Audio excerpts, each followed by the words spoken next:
Y estamos comunicados con el secretario general de la Federación Gráfica Bonaerense, Héctor Gringo Amichetti. Gringo, ¿cómo te va? Buenos días, Dante Palma te saluda. Hola Dante, buen día, ¿cómo estás vos? Muy bien, una alegría escucharte, Héctor. Igualmente, Palmer.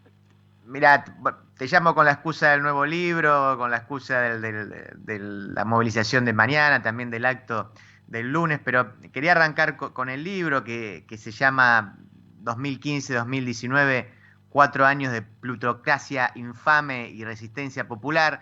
Me llamaba la atención y te lo quería preguntar porque comienza con un prólogo de Ongaro, que es del año 96, que dice, si un proyecto no define poder, no sirve, es una expresión de deseos o una fantasía o una poesía, da igual cómo se lo defina, pero no es un proyecto, porque si no genera poder, no hay ninguna posibilidad de hacer nada, ¿no? Así arranca el libro, de hecho, con ese Sí. prólogo.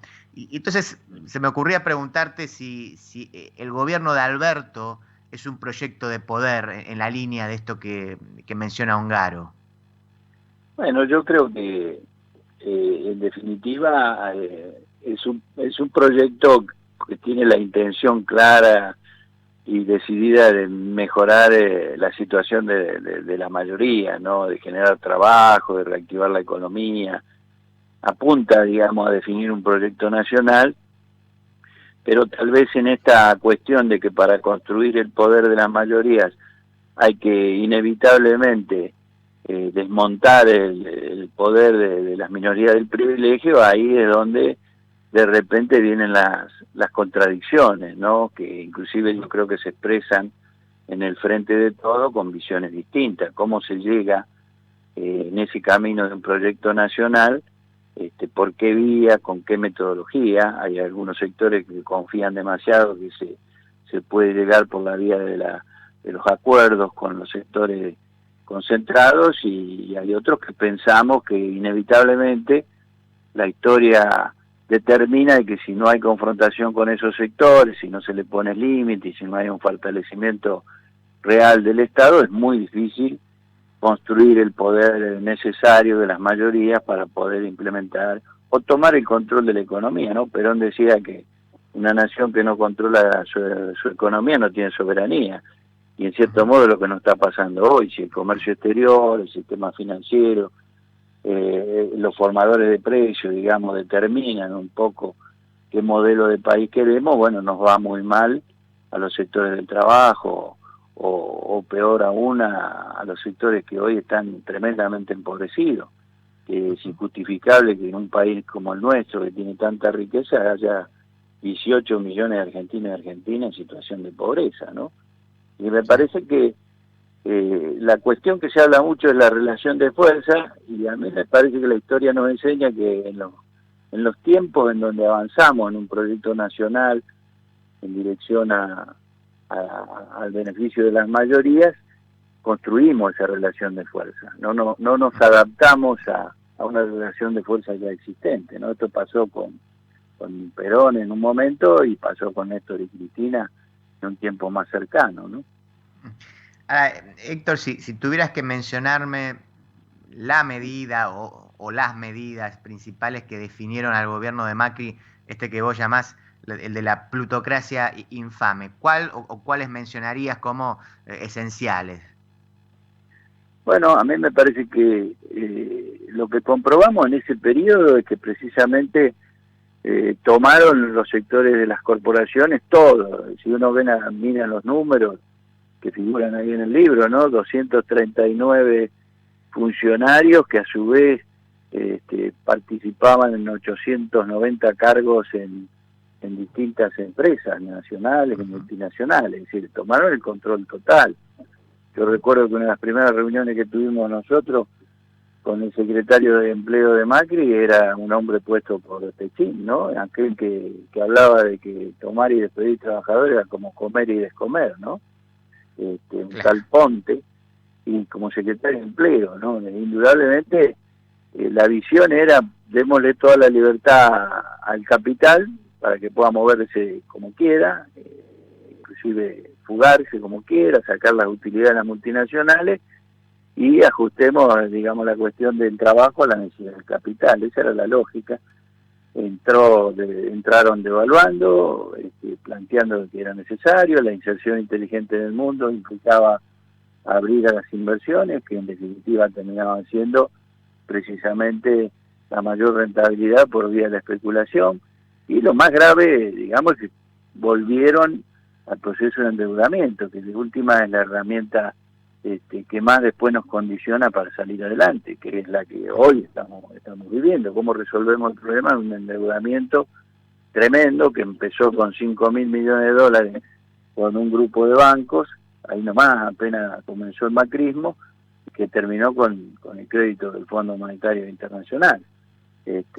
Yo creo que realmente tenían el objetivo claro de consolidar para siempre ese proyecto neoliberal, pero encontraron precisamente el mismo obstáculo que tuvieron cuando vinieron de la mano de dictaduras o como fuera, que fue la movilización popular. Yo recuerdo que ellos habían ganado la elección de medio término en 2017, y en octubre y en noviembre le estábamos haciendo las movilizaciones más grandes que tuvieron que soportar contra la reforma laboral, la reforma previsional, la tributaria, que eran en definitiva las tres reformas estructurales que le reclamaban quienes le hacían los préstamos, ¿no? Y por eso en el 18 se les complicó todo. Así que a mí me parece que hoy hay que revertir eso, porque lo que sí nosotros insistimos desde el primer momento, que no era solo recuperar el gobierno, porque ese poder iba a estar intacto o más fortalecido cuando nosotros volviéramos al gobierno. Entonces, ese es el gran tema que tenemos hoy planteado, ¿no? Es el escenario de la Argentina de hoy. Héctor, vos sos un referente de la corriente federal que forma parte de una CGT que muchas veces suele ser cuestionada en tanto burocracia o en tanto estar alejada de los trabajadores. Y antes mencioné a Ongaro, pero que entiendo que es tu referente, obviamente, pero digo, si vos tuvieras que hacer una lista de los referentes sindicales o una historia del sindicalismo que a vos te marcó, ¿a quién incluirías y por qué?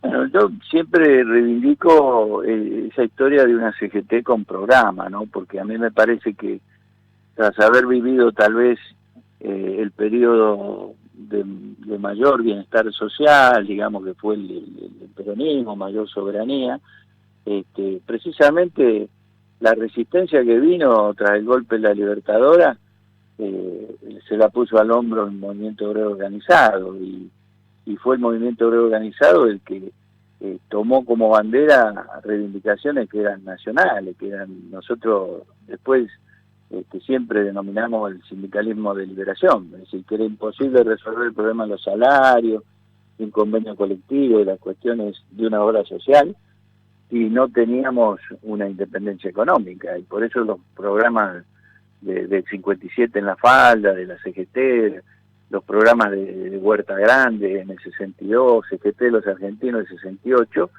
eran programas que planteaban la cuestión de los recursos naturales, la cuestión del sistema financiero al servicio de la producción, la integración latinoamericana desde el punto de vista económico y social. Sí, son programas de avanzadas que plantean un proyecto de país, un país libre. Es decir, esto, cuando quisieron marcarnos que el tema de la liberación pasaba por sacarnos la dictadura encima, fue reafirmado por una CGT en el año 84, cuando estaba Ubaldini al frente, que teníamos un programa de 26 puntos también. Es decir, el movimiento sindical planteaba que para resolver los problemas del trabajo y del salario había que imponer una moratoria a la deuda externa. El punto número 1 de esos 26 puntos decía: moratoria de deuda externa, no se puede pagar la deuda externa, porque si esos recursos se vuelcan al pago, no va a haber reactivación de la producción, no va a haber trabajo y no va a haber salario. Digamos, esa posición es la que nosotros hoy, como Corriente Federal de los Trabajadores dentro de la CGT, seguimos reivindicando. No hay perspectiva para los temas sociales y laborales si no tenemos un control absoluto y soberano de los principales factores de la economía. Y ese es el gran desafío que viene de aquí en más, y que yo creo que el gobierno tiene que poner atención a lo que precisamente le marcan las organizaciones del pueblo, no solamente los trabajadores, ojo, porque nosotros hemos creado ahora un espacio de producción y trabajo con pymes, cooperativismo, pequeños y medianos productores agropecuarios, y nosotros entendemos que esa alianza, ese Frente Nacional, es clave para que el gobierno tenga éxito, pero con la vocación de ponerle límite a estos sectores de privilegio, ¿no? Ese es el único camino posible que vemos. Ahora, Héctor, en el libro vos mencionás digamos, conceptos que son caros a la historia del peronismo, llamás a recuperarlos. Por ejemplo, algunos conectados a la Constitución del 49, la conocida como Constitución peronista.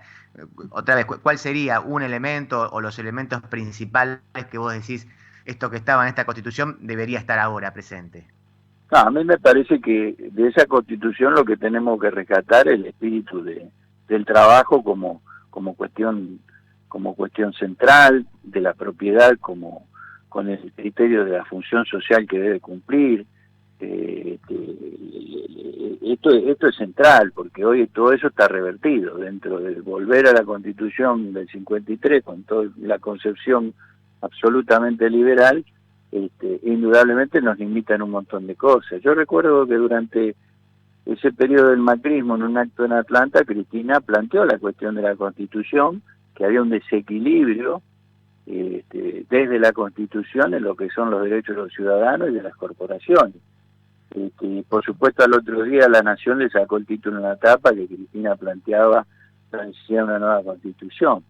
Y en realidad hoy comprobamos, ¿no? Por ejemplo, con el tema de las comunicaciones, cuando el gobierno intenta imponer este criterio lógico de que las comunicaciones son un servicio público, tienen un fallo judicial enseguida que dice que no es un servicio público y que toda la telefonía móvil, la internet y lo demás están manejadas por sectores privados. Bueno, todo eso tiene que estar hoy determinado constitucionalmente, y ni que hablar cuestiones que hoy son centrales para impedir el desarrollo económico y social, como el tema del endeudamiento externo. Constitucionalmente tendría que haber una determinación de hasta dónde el país puede llegar a endeudarse, qué relación tiene que tener el endeudamiento con el destino que tienen los fondos de endeudamiento. Digamos, eso es infinidad de cuestiones que tendrían que ya estar establecidas por una Constitución para ponerle límite a experiencias como la que fue el macrismo, por ejemplo, ¿no? Pero también para ayudar a un gobierno que se intenta representar a la mayoría en su capacidad o su poder de decisión, no estar condicionado permanentemente por los jueces o por la inconstitucionalidad de cualquier cosa que es racional, pero que lo impide la Constitución, ¿no? Héctor, te hago la última en relación también con la pregunta anterior y cuando te comentaba que en el libro vos retomabas algunos conceptos que son propios de la historia peronista, otro era el de la comunidad organizada. Y te pregunto, porque muchos dirán, bueno, pero ese concepto en realidad está conectado otra vez al año 49, otra Argentina, otro mundo. ¿Es posible pensar en la actualidad un concepto tal? ¿Cómo se podría manifestar una comunidad organizada en el año 2021? Bueno, yo creo que eso está íntimamente ligado al tipo de democracia que queremos construir, a salir también de lo que dice Cristina, de la democracia precarizada, una democracia absolutamente condicionada, porque el derecho del ciudadano es el derecho al voto, cada 2 años, cada 4 años a elegir un presidente, pero después, precisamente lo que se entiende por comunidad organizada y podemos trasladar a estos tiempos con las características que puedan tener, es que la democracia implica algo más que votar, implica una participación del pueblo a través de sus organizaciones. Y yo creo que eso es lo que está faltando, es decir, los sectores del empresariado nacional, que el neoliberalismo ha trabajado mucho en atomizar las organizaciones, pero que nosotros debemos reconstruirlas de alguna manera, porque son las que enriquecen la democracia, es decir, de qué manera las organizaciones participan con sus opiniones, con sus propuestas, con sus decisiones, junto con los ministerios en las decisiones políticas. Eso no es ni más ni menos que una comunidad organizada. Lo otro es una democracia liberal, bueno, nosotros esto le llamamos democracia social, participativa, con protagonismo, y no hay modernidad que vaya contra eso, porque precisamente si nosotros entendemos que por lo que ha cambiado el mundo, hoy tenemos que aceptar esa lógica, bueno, es una democracia totalmente funcional a las corporaciones, que ya no quieren que haya naciones, digamos, la soberanía es de ellos, y ellos determinan en el mundo qué papel juega cada país y qué destino tienen los habitantes de esos países. Así que a mí me parece que es totalmente vigente el planteo de democracia social y participativa, que es la que construye una comunidad organizada y liberada, le agregamos siempre nosotros, ¿no? Sí. Héctor, muchas gracias por estos minutos con No Estoy Solo. No, gracias a vos, Dante, un abrazo enorme. Un abrazo grande, era Héctor el Gringo Amichetti, secretario general de la Federación Gráfica Bonaerense. Son las